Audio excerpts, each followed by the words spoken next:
Libuan ka mga tao ang midagsa sa karaang balay ni Presidente Rodrigo Duterte alang sa tinuig ni ining pahalipay.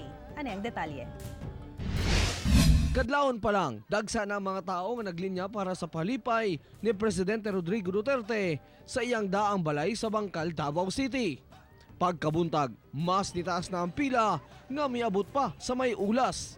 Kamuting para na amoy Pasisiboy na ba?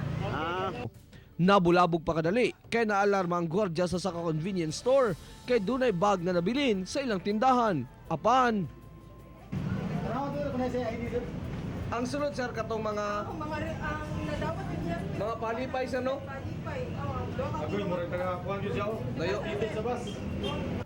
Gawa sa maong insidente, nahimong hapsay ang pahalipay karon tuiga, gani masayo kini nahuman itandi sa milabayng tuig. Security forces po natin din unang iparating po na ito po ay buong security forces po ng Davao City. Ang Davao City Police Office, ang Task Force Davao, ang CSU, PSSCC at saka ang mga police auxiliaries po natin dito. Luyo sa kataas ng linyahan, human na dawat ang cash, gift check, groceries ug pagkaon, malipayong gayud silang nanguli. Ha? Sa rasa linya? Alas 6. Alas 6 pero na tagaan kag priority, ikaw giuna. Oo. Unsa man na dawat?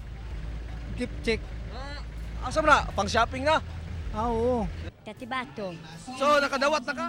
Oh, uman na. Dagal salamat. Sanglit kada tuig na kining nabuhat sa presidente. Karong Paskuha, giandam ang para sa kapin kun kulang 22,000 ka mga tao nga mamasko. Kauban si Melchor Awing sa kamera, ako si Real Soroche para sa One Mindanao.